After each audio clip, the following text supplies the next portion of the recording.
اب 15ویں صدی میں ہم ہیں۔ اب ایک بات میں کہہ رہا ہوں اور وہ میری ذاتی رائے ہے، گمان، اندازہ، اس میں مجھ سے اختلاف کرنے کا ہر ایک کو حق ہے۔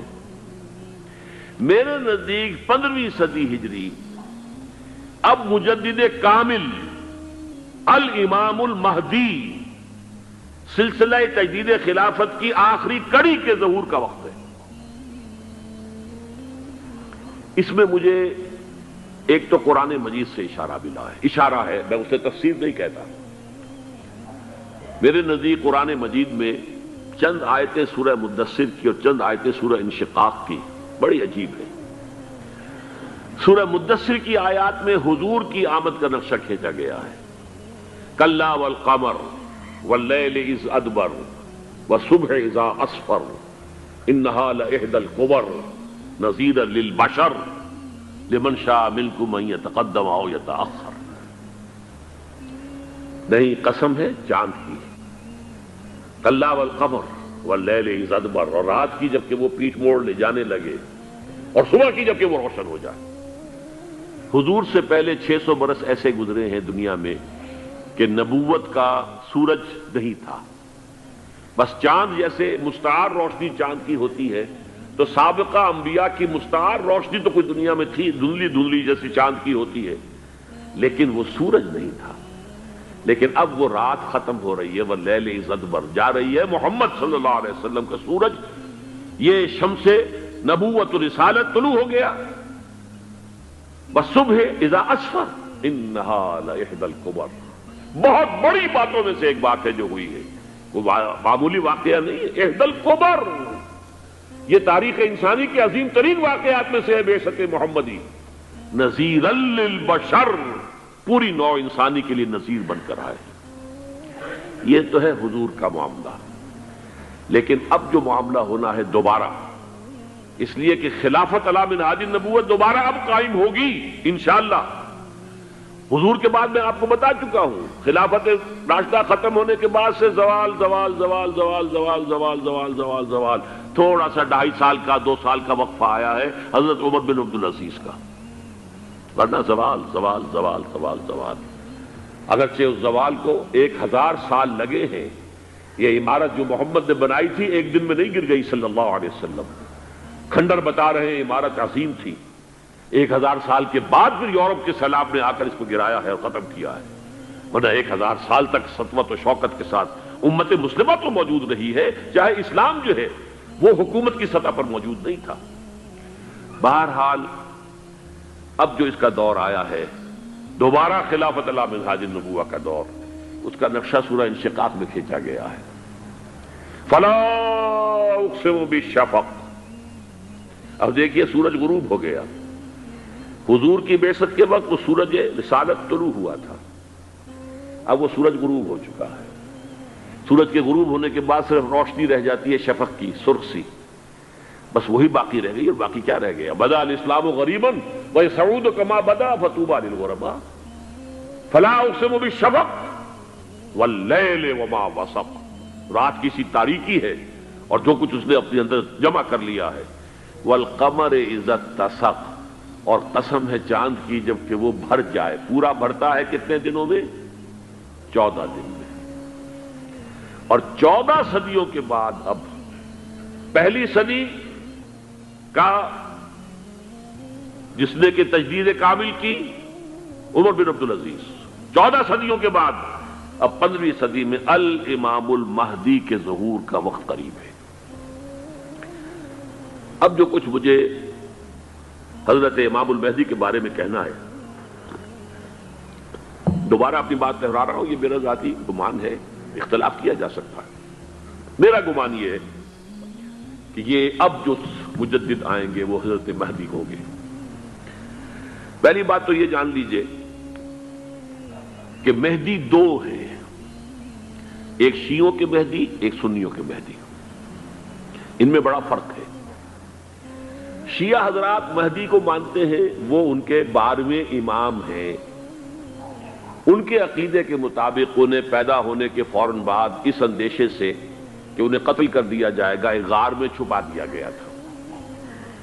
تقریباً 1200 برس سے وہ اس غار کے اندر ہیں، وہ روپوش ہیں، چھپے ہوئے ہیں، اسی لیے انہیں امام غائب کہا جاتا ہے، اور اب ان کا انتظار ہو رہا ہے، اس لیے انہیں امام منتظر بھی کہا جاتا ہے۔ اس لیے شیعوں کے دارالعلوم جو ہوتے ہیں دارالعلوم المنتظر، وہ اس لیے کہ ان کا انتظار کیا جا رہا ہے۔ تو یہ ہے، اب وہ ان کا خیال ہے کہ آخری دور میں، آخری زمانے میں وہ ظاہر ہو جائیں گے، غار سے نکل آئیں گے۔ دیکھیے، میں اس عقیدے کو اس بنا پر رد نہیں کرتا کہ یہ ناممکن ہے کہ کیسے کوئی شخص جو ہے 1200 برس تک کسی غار کے اندر زندہ رہ سکتا ہے، نہیں، میں سمجھتا ہوں ممکن ہے۔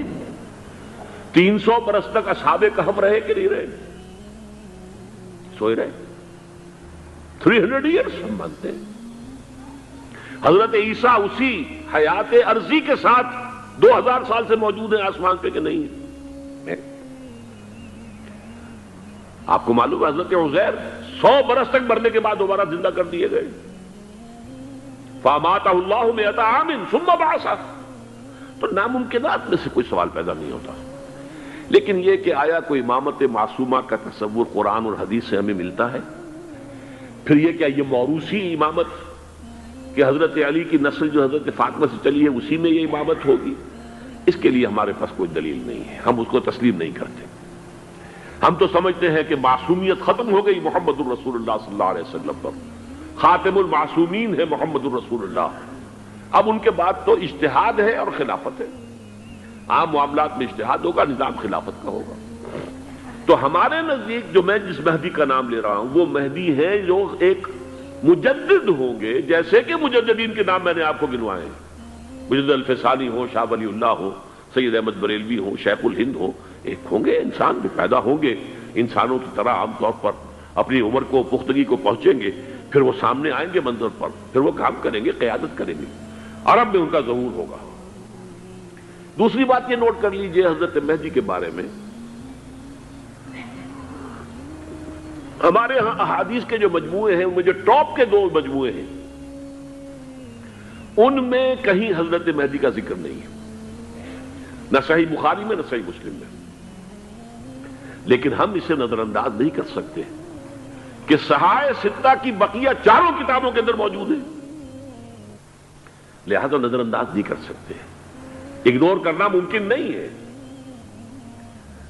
اب اس میں چاہتا ہوں کہ کچھ حدیثیں آپ کو میں سناؤں جن میں حضرت مہدی کا تذکرہ کیا گیا ہے۔ پہلی ہے وعن عبداللہ ابن مسعود قال قال رسول اللہ صلی اللہ علیہ وسلم، حضرت عبداللہ ابن مسعود سے روایت ہے، وہ فرماتے ہیں کہ حضور نے ارشاد فرمایا لا تذهب الدنيا حتى يملك العرب رجل من اہل بیتی، یہ دنیا ختم نہیں ہوگی جب تک کہ عرب پر میرے اہل بیت میں سے ایک شخص کی حکومت قائم نہ ہو۔ اور آپ کو معلوم ہے کہ آج تک عرب پر حضور کے اہل بیت کی کوئی حکومت قائم نہیں ہوئی، اور جب قائم ہوئی بھی تھی حضرت علی کو اگر شمار کیا جائے، اس لیے کہ حضور نے وہ جو مشہور واقعہ ہے کہ ایک چادر میں لے لیا تھا حضرت علی کو اور حضرت فاطمہ اور حضرات حسنین کو، اللہم ہؤلاء اہل بیتی، اے اللہ یہ بھی میرے اہل بیت ہیں، تو حضرت علی کی بھی حکومت منعقد نہیں ہوئی، پورے عالم اسلام پر ان کی حکومت نہیں تھی، اس لیے کہ شام اور مصر دونوں صوبے جو ہیں انہوں نے ان کی اطاعت قبول نہیں کی تھی۔ اس حوالے سے یہ معاملہ ابھی ہونا ہے۔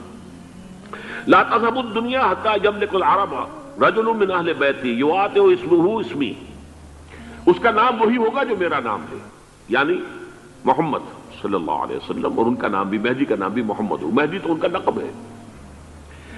یہ ترمذی میں بھی ہے، ابو داؤد میں بھی ہے، سنن ابی داؤد، جامع ترمذی، بلکہ ابو داؤد میں ایک اور روایت ہے، قال، حضور نے فرمایا لو لم يبقى من الدنيا الا يوم، اگر دنیا کی زندگی میں سے کچھ بھی نہ بچے سوائے ایک دن کے، لطول اللہ تعالی ذلك اليوم، تو اللہ تعالیٰ اس دن کو لمبا کر دے گا، حتی یبعث فیہ رجلا منی، یہاں تک کہ میرے خاندان میں سے ایک شخص کو اٹھائے گا، من اہل بیتی، میرے اہل بیت میں سے، یواطئ اسمہ اسمی و اسم ابی ہے اسم ابی، جس کا نام میرے نام پر ہوگا، جس کے والد کا نام میرے والد کے نام پر ہوگا، محمد ابن عبداللہ ان کا نام ہوگا، اور وہ یملأ الارض قسطا وعدلا کما ملئت ظلما وجورا، وہ سرزمین عرب کو عدل اور انصاف سے اسی طرح بھر دیں گے جیسے کہ وہ ظلم اور زیادتی سے بھر چکی ہوگی۔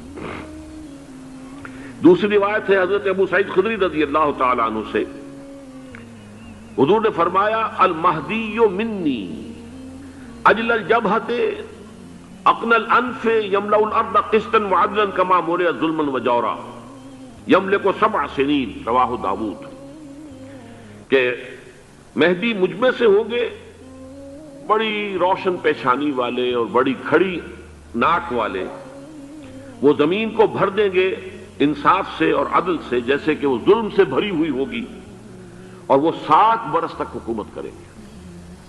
عرب میں خالص خلافت علی منہاج النبوہ کا نظام حضرت مہدی کے ہاتھوں قائم ہوگا اور 7 برس تک قائم رہے گا عرب کے اندر۔ اس کا اگلا مرحلہ میں بعد میں بیان کروں گا۔ تیسری روایت، اور اس کو میں اس لیے خاص طور پہ سنا رہا ہوں کہ اس میں وہی الفاظ آئے ہیں جو میں نے ابتدا میں حدیث آپ کو سنائی تھی، اس کے الفاظ ہیں۔ عن ابی سعید قال ذکر رسول اللہ صلی اللہ علیہ وسلم بلان یصیب هذه الامہ حتی لا یجد الرجل ملجا یلجا الیہ من الظلم۔ حضور نے ذکر فرمایا کہ ایک دور ایسا آئے گا انتہائی ابتلا اور آزمائش اور مصائب کا کہ کسی شخص کو کوئی سر چھپانے کی جگہ نہیں ملے گی اس ظلم سے اپنے آپ کو بچانے کے لیے۔ فَيَبْعَثُ اللَّهُ رَجُلًا مِنْ عِتْرَتِي وَأَهْلِ بَيْتِي، تو پھر اللہ میرے خاندان میں سے، میرے اہل بیت میں سے اٹھائے گا ایک شخص کو، فَيَمْلَأُ بِهِ الْأَرْضَ قِسْطًا وَعَدْلًا، اور اس کے ذریعے سے اللہ تعالیٰ زمین کو عدل و قسط سے بھر دے گا۔ يَرْضَى عَنْهُ سَاكِنُ السَّمَاءِ، یہ وہی الفاظ آ گئے۔ اب اس سے پھر راضی ہو جائیں گے آسمانوں میں رہنے والے بھی، وساکن الارض، اور زمین میں رہنے والے بھی۔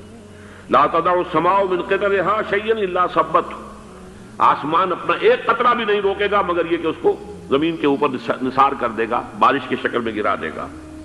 ولا تدع الارض من نباتها شيئا الا اخرجته، اور زمین اپنی پیداوار میں سے کوئی شے نہیں چھپائے گی، نہیں روکے گی مگر اس کو ظاہر کر دے گی۔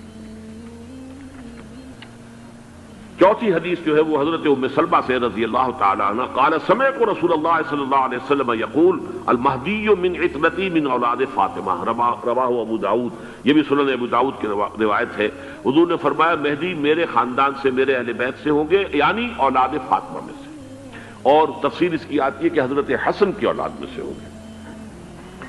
پانچویں حدیث میں آپ کو سنا رہا ہوں، اور اس میں ایک عجیب مشابہت آپ کے سامنے آئے گی حضرت عمر بن عبدالعزیز کے ساتھ، یہ اول اور آخری کڑی کے درمیان مشابہت۔ عن علی رضی اللہ تعالی عنہ، یہ حدیث جو ہے مسند احمد ابن حنبل میں بھی ہے اور سنن ابن ماجہ میں بھی ہے۔ قال قال رسول اللہ صلی اللہ علیہ وسلم المہدی منا اہل البیت یصلح اللہ فی لیلۃ، مہدی ہم میں سے ہوں گے، ہمارے اہل بیت میں سے، اور اللہ ایک ہی رات میں ان کی اصلاح کر دے گا۔ یعنی وہ پہلے سے کوئی زیادہ روحانی یا دینی کوئی اس سے طرح کی شخصیت نہیں ہوں گے، لیکن ایک ہی رات میں اللہ تعالیٰ ان کی سیرت و کردار کے اندر انقلاب عظیم برپا کر دے گا۔ جیسے کہ میں نے عرض کیا تھا آپ سے کہ عمر بن عبدالعزیز کی زندگی میں انقلاب عظیم آیا ہے، خلافت کا بوجھ پڑتے ہی کہاں وہ خوش باش اور خوش لباس اور خوش خوراک، وہ شہزادہ ٹھاٹ باٹ والا، جاگیر والا، گورنر کا بیٹا اور خود گورنر، اور کہاں یہ کہ اس کی وہ درویشی جو میرے نزدیک واللہ عالم، ڈرتے ڈرتے کہہ رہا ہوں، میرے نزدیک وہ حضرت ابو بکر، حضرت عمر اور حضرت علی کی درویشی کو بھی مات دے گئی۔ لیکن کنٹراسٹ بہت شدید ہے، وہاں جو بھی کچھ تھا وہ تدریجاً آیا تھا، ہوتے ہوتے ہوتے ایک انتہا، اور یہاں سڈن آیا۔ چھٹی حدیث، عن انس سمعت رسول اللہ صلی اللہ علیہ وسلم یقول نحن ولد عبد المطلب سعادت اہل الجنہ، ہم عبد المطلب کی جو اولاد ہیں اور نسل ہیں، ہم جنت کے سردار ہیں۔ اور پھر آپ نے نام گنوائے ہیں، انا وحمزۃ وعلی وجعفر والحسن والحسین والمہدی، میں خود اور حضرت حمزہ بنو عبد المطلب میں سے، عبد المطلب کے بیٹے، اور علی اور جعفر حضرت علی کے بھائی جعفر طیار، اور حسن اور حسین حضرت فاطمہ کے لخت جگر حضرت علی کے بیٹے، والمہدی، اور آخر میں جا کر پھر مہدی۔ اب میں آپ کو ایک حدیث سنانے چلا ہوں جس میں ایک عجیب نقشہ سامنے آتا ہے کہ یہ مہدی جب ظاہر ہوں گے تو کس طور سے ظاہر ہوں گے، ان کے ظہور کی کیفیت کیا ہوگی، کیف یظہر۔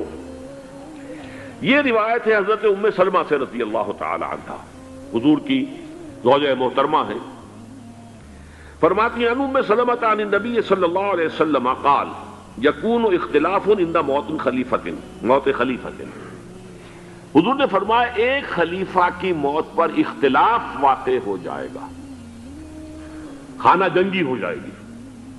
فَيَخْرُجُ رَجُلٌ مِّنْ أَهْلِ الْمَدِينَةِ حَارِبًا إِلَىٰ مَكَّةَ، پھر مدینے کے لوگوں میں سے ایک شخص نکلے گا، بھاگے گا اور جا کر پناہ لے گا اور چھپ جائے گا مکے میں۔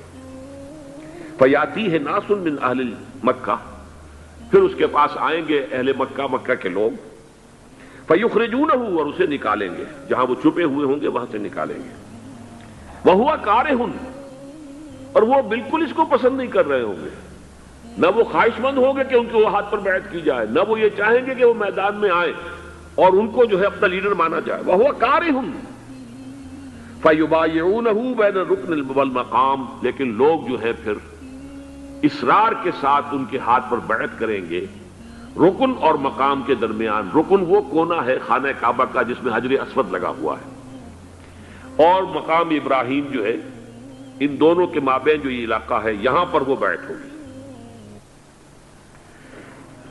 وَيُبْعَثُ إِلَيْهِ بَعْثٌ مِّنَ الشَّامِ، ان کے خلاف ایک لشکر بھیجا جائے گا شام سے۔ نہیں کہا جا سکتا کہ باسی حکومت اس وقت کی جو ہے اس کی طرف سے کوئی مسئلہ اس طرح کا اٹھ کھڑا ہو، اس لیے کہ ابھی تو بہرحال باسی حکومت وہاں ہے۔ فَيُخْسَفُ بِهِمْ بِالْبَيْضَاءِ بَيْنَ مَكَّةَ وَالْمَدِينَةِ، لیکن اللہ تعالیٰ اس لشکر کو مکے اور مدینے کے درمیان وادی بیضاء میں دھسا دے گا، زمین کے اندر پورے کے پورے لشکر کو۔ فَإِذَا رَأَى النَّاسُ ذَلِكَ، جب لوگ یہ دیکھیں گے اتنی بڑی نشانی ظاہر ہو گئی، أَتَاهُ أَبْدَالُ الشَّامِ وَعَصَائِبٌ من العراق فَيُبَايِعُونَهُ، اب شام سے سارے کے سارے جو اولیاء اللہ ہیں وہ بھی آئیں گے، اور عراق سے جوق در جوق لوگ آئیں گے اور ان سے بیعت کریں گے۔ وَيَعْمَلُ فِي النَّاسِ بِسُنَّةِ نَبِيِّهِمْ، پھر وہ عمل کریں گے لوگوں کے مابین، حکومت کریں گے اپنے نبی کی سنت کے مطابق۔ وَيُلْقِي الْإِسْلَامُ بِجَرَانِهِ، اور اسلام اپنی گردن زمین پر ٹکا دے گا۔ وَالْأَرْضَ فِي الْأَرْضِ، زمین میں۔ فَيَلْبَسُ 7 سنین، پھر وہ 70 برس تک حکمران رہیں گے، 7 برس تک حکمران رہیں گے۔ ثم یتوفا، پھر ان کا انتقال ہوگا۔ ویصلی علیہ المسلمون، اور مسلمان ان پر نماز پڑھیں گے۔ یہ جو میں نے آپ کے سامنے نقشہ کھینچا ہے، اس سے اب میں ایک نتیجہ نکالتا ہوں، اسے بھی میرا گمان کہیے، اختلاف بھی کر سکتے ہیں آپ، اگر اس کو وزنی سمجھے تو قبول بھی کر سکتے ہیں۔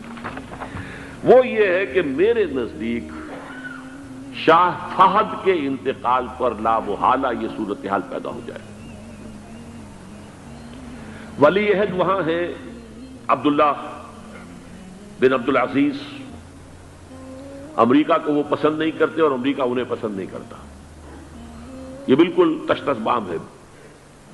امریکہ نے لازماً جس طریقے سے اپنے پنجے گاڑے ہیں سعودی عرب کے اندر، اپنا فوجی اڈا بنایا ہے، تو آسانی کے ساتھ وہاں سے اپنے پنجے ہٹانے کے لیے تیار نہیں۔ ایک حدیث میں آتا ہے قرن الشیطان، نجد سے شیطان کا سینگ برآمد ہوگا، وہ شیطان کا سینگ ہے، جو میزائل وہاں پر لگے ہوئے ہوں گے اس وقت، در حقیقت وہ سارے کے سارے جو ہیں وہ شیطان کے سینگ ہیں۔ بہرحال کوشش وہ کرے گا کہ جیسے کہ اس نے جارڈن میں کیا، کتنے عرصے سے وہاں شاہ حسین کا چھوٹا بھائی حسن جو ہے وہ ولی عہد تھا، عین وقت کے اوپر آ کر، اور پتہ نہیں کیسی کیسی دوائیاں دے کر اسے لے کر آئے ہیں شاہ حسین کو، مرتے ہوئے کو تھوڑی دیر زندہ رکھنے کے لیے، اور وہ تبدیلی کروا کر جو ہے واپس لے گئے ہیں۔ تو یہ معاملہ ہوا ہے، تبدیلی کروا دی، وہاں تو ہو گئی آرام سے، کوئی بات نہیں۔ بحرین میں بھی غالباً ایسا ہی معاملہ ہوا ہے، واللہ عالم، مجھے یاد پڑتا ہے کہ وہ چاہتے ہیں کہ ہمارا پسند کا آدمی آئے۔ اگر سعودی عرب میں یہ کام کیا گیا تو اس کا لازمی نتیجہ خانہ جنگی ہوگا، اس لیے کہ وہاں کی روایت یہ بڑی سخت ہے، بڑی پختہ ہے۔ پھر یہ کہ وہاں جو ہے امیر عبداللہ جو ہے، جو وہاں پر اگرچہ سپہ سالار وہ نہیں ہے، کمانڈر ان چیف وہ نہیں ہے، کمانڈر ان چیف تو کوئی اور ہے، لیکن الحرس الوطنی جو ہے، نیشنل گارڈز، بہت بڑی فورس ہے وہ، اصل بیڈوین فورس جو ہے صحرا کے لوگوں کی عرب فورس، وہ در حقیقت الحرس الوطنی ہے، نیشنل گارڈ ہے، اور اس کا کمانڈر ان چیف یہ ہے امیر عبداللہ. تو لازماً یہ شکل جو ہے پوری ہو کر رہے گی. جیسے ہی یہ معاملہ ہوا شاہ فہد کے انتقال کا، تو یہ اختلاف ہوگا، خانہ جنگی ہوگی. پھر کوئی اللہ کا بندہ جو ہوگا، میرے نزدیک، میں آج سے کوئی 6-7 سال پہلے سالانہ اجتماع تھا تنظیم اسلامی کا راولپنڈی میں، میں نے اس وقت وہاں کہا تھا، اس سے ذرا اخبارات میں بھی کچھ وہ کنٹروورسی آئی تھی کہ میرے نزدیک امام مہدی پیدا ہو چکے ہیں، ان کے ظہور کا وقت قریب ہے. اور اس کی تھوڑی سی بعد میں مجھے معلوم ہوا کہ جین ڈکسن غالباً نام ہے امریکن اس کا، جس نے یہ پیشن کوئی خبر دی تھی کہ 1962 میں عالم عرب میں ایک بچہ پیدا ہوا ہے کہ جو وہاں کا نقشہ بدل کر رکھ دے گا. یہ جین ڈکسن کی غالباً پیشن گوئی ہے. بہرحال مجھے اس کی پیشن گوئی سے کوئی دلچسپی نہیں ہے. میں تو جو احوال دیکھ رہا ہوں، یعنی اسرائیل کا قائم ہو جانا، اور اس کے بعد اب یروشلم کا مسلمانوں کے ہاتھوں سے نکل جانا، اور اب گویا کہ وہ الملحمۃ العظمیٰ جو ہے تلی کھڑی ہے، کسی بھی وقت جو ہے یہ جو ہے وہ لاوا پھٹ سکتا ہے، آتش فشاں پھٹ سکتا ہے. تو یہ تمام حالات ایسے ہیں کہ جن کی وجہ سے میں سمجھتا ہوں کہ ایک تو جو قرآن مجید کے اشارات میں نے آپ کو بتائے، 14 صدیاں 14 دن میں چاند کا پورا ہونا، والقمر اذا اتسق، 14 دن میں 14ویں کا چاند. اسی طرح اب یہ 14 صدیوں کے بعد یہ صدی جو 15ویں صدی ہے، یہ در حقیقت ظہور امام مہدی کی صدی ہے. لیکن یہ کہ امام مہدی کی حکومت قائم کرنے کے لیے کون لوگ آئیں گے؟ عرب جو ہیں وہ اندر سے کھوکھلے ہو چکے ہیں. عیاشی نے، دولت نے، پیسے نے، دولت، پیسہ، عیاشی، اس کی وجہ سے کھوکھلے ہو چکے ہیں. یہاں میں آپ کو 2 حدیثیں سنانا چاہتا ہوں.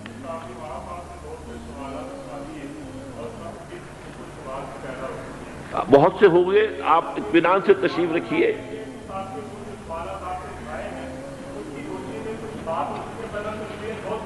بہت ہوگی، بات ہوگی، آپ اس طرح صبر سے سن لیجئے. میں اب تقریباً اپنی گفتگو کے اختتام تک پہنچ رہا ہوں. سنن ابن ماجہ کی روایت ہے حضرت ابو ہریرہ سے رضی اللہ تعالی عنہ، قال قال رسول اللہ صلی اللہ علیہ وسلم اذا وقعت الملاحم بعث اللہ بعثا من الموالی هم اکرم العرب فرسا واجودہ سلاحا یوید اللہ بہم الدین. رواہ ابن ماجہ عن ابی ہریرہ رضی اللہ تعالی عنہ. جب ملاحم کا دور شروع ہوگا تو اللہ تعالیٰ اٹھائے گا ایک لشکر یا لشکروں پر لشکر موالی میں سے. موالی کون ہے؟ عربوں نے جب فتح کیا تھا اس پورے علاقے کو خلافت راشدہ کے دوران، اور پھر وہ لوگ جو ہے، ایک رائے تو یہ تھی کہ انہیں غلام بنایا جائے سارے آبادیوں کو، لیکن یہ کہ حضرت عمر کا اجتہاد تھا اس کے مطابق کہ ان کو غلام نہیں بنایا گیا، تو وہ موالی کی حیثیت رکھتے ہیں. عربوں میں دم نہیں ہے، موالی میں سے لشکر اٹھیں گے کہ جو در حقیقت حضرت مہدی کی حکومت کو قائم کریں گے. دوسری حدیث سنیے، عن عبداللہ ابن الحارث رضی اللہ تعالی عنہ، اور یہ ابن ماجہ کی روایت ہے. قال قال رسول اللہ صلی اللہ علیہ وسلم یخرج ناس من المشرق فیوطئون للمہدی یعنی سلطانی. لشکر نکلیں گے، لوگ آئیں گے مشرق سے، اور وہ حضرت مہدی کی حکومت کو جمائیں گے اور قائم کریں گے. اب ذرا نوٹ کیجئے کہ جزیرہ نماء عرب کے مشرق میں کون سے ملک ہیں؟ 3: ایران، افغانستان، پاکستان. یہ 3 سالڈ مسلم ممالک، مسلم آبادی اکثریت. ویسے تو یہ کہ آگے ہندوستان میں 20 کروڑ مسلمان ہیں، لیکن وہ 20 کروڑ جو ہے وہ تو 80 کروڑ کے اندر تحلیل ہو جاتے ہیں غیر مسلموں میں. لیکن یہاں جو معاملہ ہے یہ خالص اکثریت کے. ان میں سے ایران کا معاملہ جہاں تک ہے، نمبر 1 یہ کہ وہ شیعہ عقائد کے حصار میں بند ہے، اس سے ادھر ادھر ہونا اس کے لیے ممکن نہیں. حدیث میں یہ بھی آتا کہ اصفہان سے 70,000 یہودی دجال کا ساتھ دیں گے.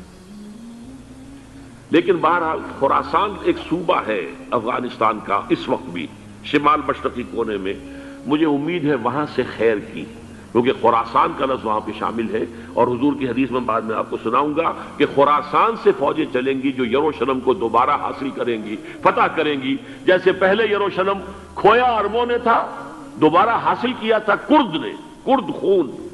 صلاح الدین ایوبی رحمت اللہ علیہ. ایسے اب پھر عربوں نے کھویا ہے، لیکن لینے والے خراسان سے لشکر آئیں گے. یخرج من خراسان رایات سود لا يردها شیء حتی تنصب بإیلیا. خراسان کے علاقے سے کالے علم لے کر لشکر چلیں گے جن کے رخ کو کوئی موڑ نہیں سکے گا جب تک کہ وہ جا کر یروشلم میں نصب نہ ہو جائے.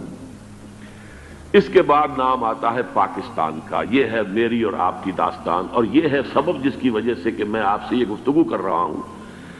اصل میں تو کس لیے؟ محض ایک علمی استفادہ، محض اپنی بعض آراء کو ظاہر کرنے کا شوق نہیں، بلکہ یہ کہ اپنی ذمہ داری ہم پہچانے کہ ہم کس مقام پر کھڑے ہیں.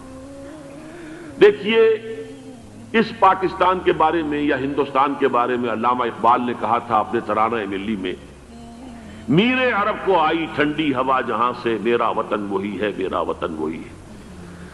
اور مجھے بتایا گیا کہ سنن ابی داؤد میں یہ روایت موجود ہے کہ حضور نے فرمایا کہ ہندوستان کی طرف سے مجھے ٹھنڈی ہوا آتی، اگرچہ مجھے وہ حدیث ابھی نہیں ملی ہے، لیکن حزب التحریر کا ایک کارڈ مجھے ملا تھا، تو اس میں اس حدیث کا اور اس میں ابو داؤد کا روایت کا حوالہ موجود تھا. لیکن میں جو چیز آپ کو بتا چکا ہوں وہ یہ کہ الف ثانی کا پورا تجدیدی کارنامہ اس ہندوستان کی سرزمین میں ہوا. مجدد الف ثانی شیخ احمد سرندی، شاہ ولی اللہ دہلوی، سید احمد بریلوی، وہ تو ہمارے پاکستان میں آ کر جو ہے ان کا خون جذب ہوا ارض پاکستان میں. پھر شیخ الہند مولانا محمود حسن. تحریک خلافت چلی تو صرف ہندوستان میں چلی اور کہیں نہیں چلی. آزادی کی تحریک چلی پوری دنیا میں، وہ نیشنلزم کی بنیاد پر چلی، ملے نیشنلزم، عرب نیشنلزم، ترک نیشنلزم. ہمارے ہاں چلی تو اسلام کے نام پر پاکستان کا مطلب کیا؟ لا الہ الا اللہ. پھر پاکستان قائم ہوا معجزے کے طور پر، بلکہ نازل ہوا ہے لیلۃ القدر میں. انا انزلناہ فی لیلۃ القدر، جیسے قرآن نازل ہوا لیلۃ القدر میں، یہ پاکستان بھی نازل ہوا لیلۃ القدر میں. اس کا برقرار رہنا ابھی تک معجزہ ہے.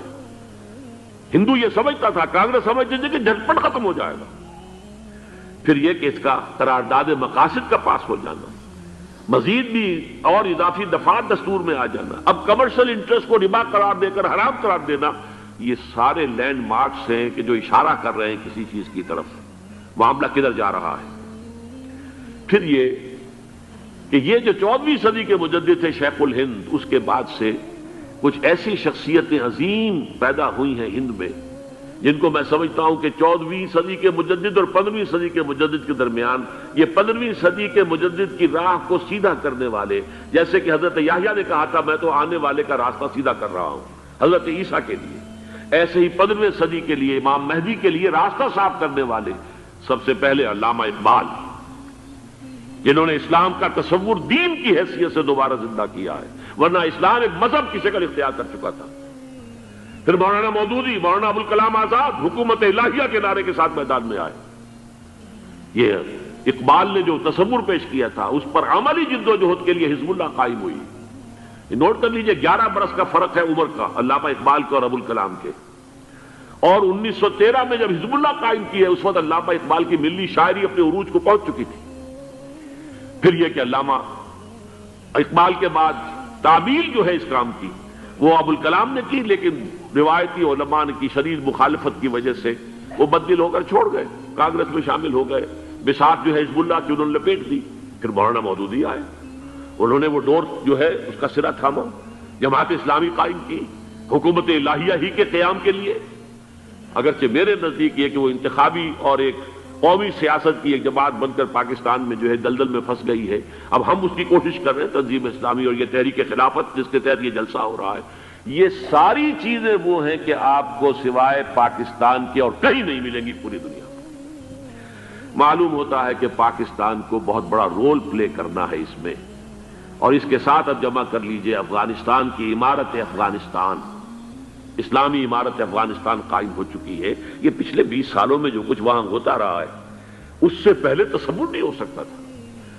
کابل جو ہے وہ تو جیسے پیرس کا تمدن تھا ویسے کابل کا تھا، وہی لباس، وہی سکرٹس.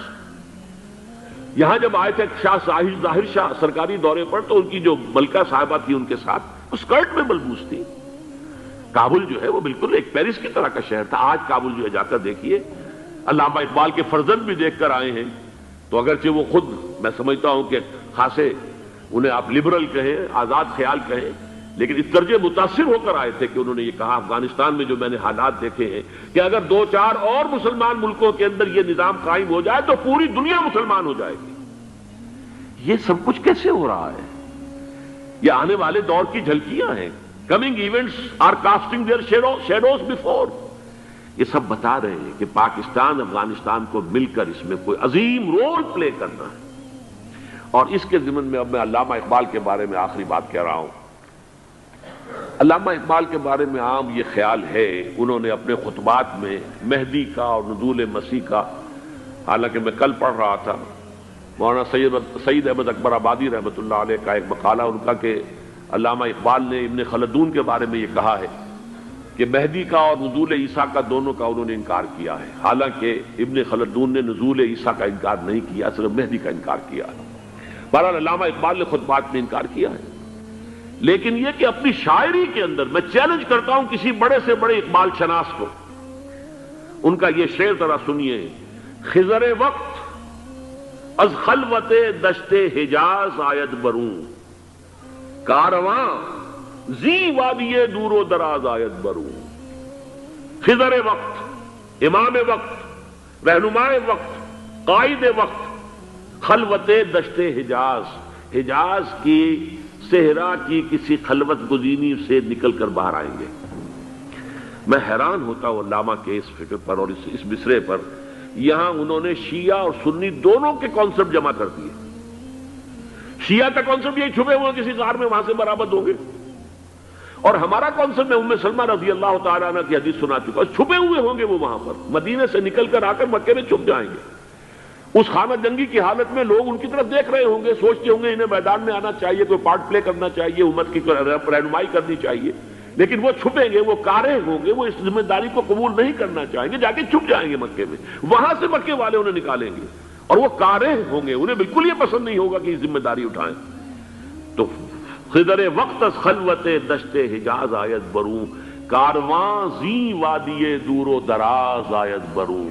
کارواں جو چلے گا ان کی مدد کے لیے اس وادی دور و دراز، اس عظیم وادی دور و دراز، یہ وادی سندھ ہے۔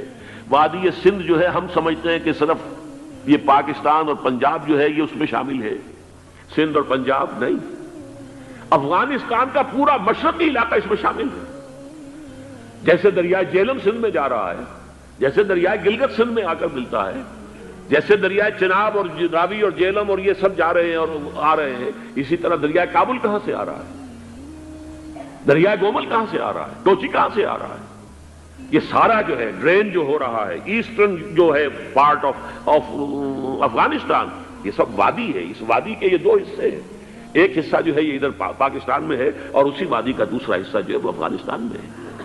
کارواں زی وادی دور و دراز آیت بروں، کارواں چلے گا یہاں سے، یخرج ناس من المشرق یؤتون للمہدی، یعنی سلطان ہی مشرق سے فوجیں چلیں گی کہ جو مہدی کی حکومت قائم کریں گی، اور یخرج من خراسان رایات و سود، اور خراسان سے سیاہ پرچم چلیں گے کہ جن کا رخ کوئی موڑ نہیں سکے گا، حتیٰ تنصب بیلیا، یہاں تک کہ وہ جا کر یروشلم کے اندر نصب ہو جائیں گے۔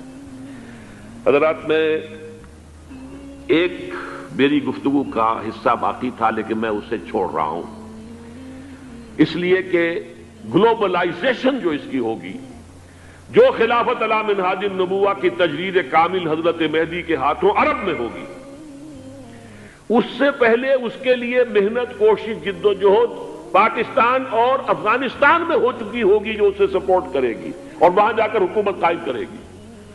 اس کے بعد گلوبلائزیشن کا جو مرحلہ اس کا ہے وہ حضرت مہدی کے ہاتھوں نہیں ہے، وہ حضرت عیسیٰ ابن مریم ان کے نزول کے بعد ہے، جن کے نزول کے بعد دجال کا خاتمہ ہوگا اور یہودیوں کا استحصال ہوگا، مسلمانوں پر بھی بڑی تکالیف عربوں پر آئیں گی، شدائد آئیں گے، لیکن یہ وہ میں حصہ جو اپنی گفتگو کا آج چھوڑ رہا ہوں اس لیے کہ میں دیکھ رہا ہوں کہ بعض حضرات کا صبر کا پیمانہ اب لبریز ہو رہا ہے، تو میں اس حصے کو پھر ملتوی رکھتا ہوں کسی دوسری محفل اور کسی دوسری مجلس اور نشست پر۔